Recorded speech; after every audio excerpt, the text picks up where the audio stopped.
Don't try to make sense out of it because it doesn't make sense. Right. If you know it's nuts, you understand what I just said to you. So now, so what is? Sorry. What does it mean? What is the Sea Org, and how do you join it? Okay, the Sea Organization is actually you could call it a fraternity or a brotherhood.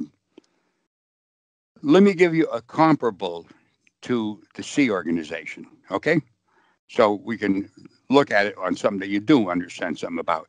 Let's say the Catholic Church. Okay, the Catholic Church has parishioners. That's people who go to Mass and they receive sacraments and whatever they do, okay? That would be the same thing as Scientology public, who goes into an organization to receive auditing or do courses, okay? Then they have priests that run those parishes, okay? In Scientology, you would have staff members running those lower grade churches. That would be staff members that would be comparable to the priests, okay? But then within that framework, let's say in Los Angeles, you would have LA Day, Los Angeles Day organization. That would be like a priest, run by priests, not necessarily Sea organization, but contracted staff members for 2.5 or 5 years, okay? You with me on this so far? Yes. Okay. Now,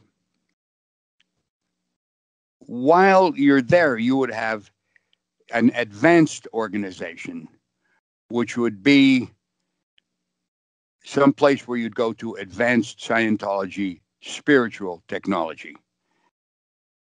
That would be run by Sea organizations, which are people who sign a billion-year contract to keep on forwarding L. Ron Hubbard's works across the universe. Okay? Yeah. That's the Sea organization, and that would be comparable to, let's say, you would have let's say in Pennsylvania, there's the head. I think it's the I don't know the word now. I can't think of it. Where you have bishops. These guys would be like bishops running churches. Right. But now the people at the main headquarters up in Hemet, California, they would be like the cardinals in Rome. Okay, that makes sense. Do you see that, how that works? In other words, people who are public parishioners in the church, that would be public Scientologists.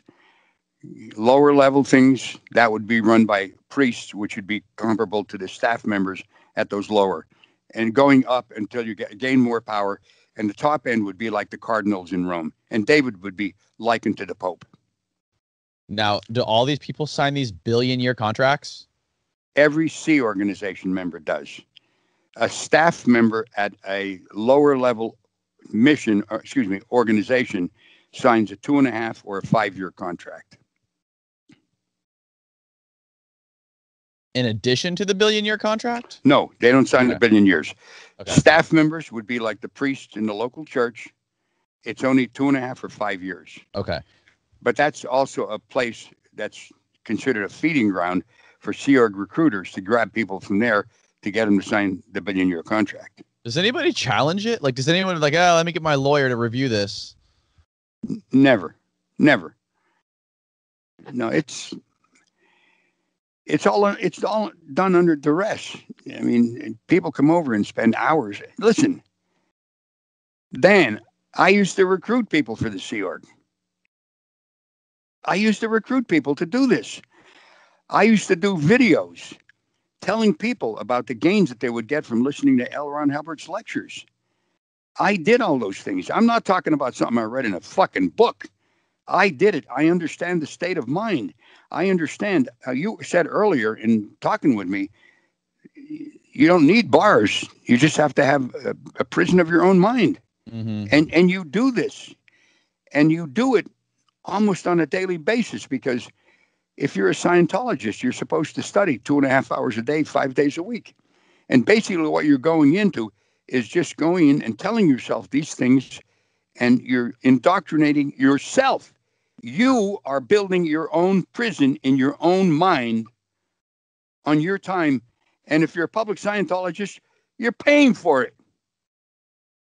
Yeah. It's the cleverest scam that could ever possibly be run. How many people at this time when David first got in and we started climbing the ladder, how many people were in Scientology? How many like active members were there? What do you think? I'm going to guess at it, but I'm guessing based on people who were on the lines, when I say the lines, in a position to know better. In the 90s, there was considered to be about 100,000 active Scientologists in the world, which is quite a bit. These days, with the advent of the internet, and now, look, the toothpaste is out of the tube. You can't get it back in. Come on. The cat has left the fucking bag, okay? And you just can't say, we were only joking. Come on. It's estimated that maybe it's on the lower side of 20,000. That's going from 100,000 down to less than 20,000. Big drop off. Well, it's a big drop off, but it's deservedly so. I mean, you are. How do they still make money with only 20,000 people? I mean, they got a lot of overhead. Do they have a lot of overhead? Well, let's put it this way. If you're a church and they're considered to be a church, probably whoever gave them that exemption should go on a Monty Python show and tell the story. I mean, it would qualify as a good show. All right.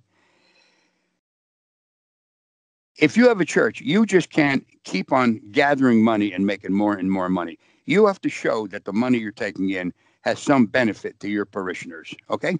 Mm-hmm. So now, how do you handle this? Well, one of the bright ideas that they come up with was this. They would purchase new buildings and renovate them to the inch of their lives with marble floors and beautiful appointments and everything. And that would be to the benefit of people coming in to do services. They would gain that money. Maybe, some of these cost $10, $20 million. They could put that money into it. Now they have a real estate holding, and they can say that we're benefiting the parishioners. So they're just like laundering all this money through real estate. Good way to put it. Matter of fact, I tell you, that is the brightest answer I've ever had on this, and I've done a lot of these things. That's great, Danny. You're laundering money through real estate. Yeah, that's what it is. Well, you're exactly. I'm not going to add anything to it, but I will add this though.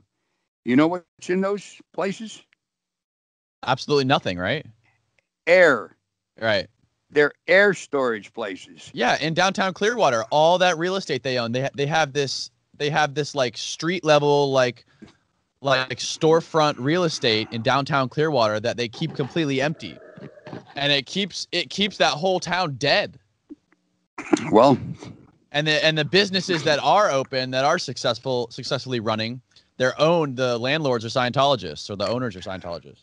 Yeah, you got it. But that's what they do, and that's so. Now, how do they pay the rent? How do they do all these things? They have what's called whales. I think that's a term that originated in Las Vegas.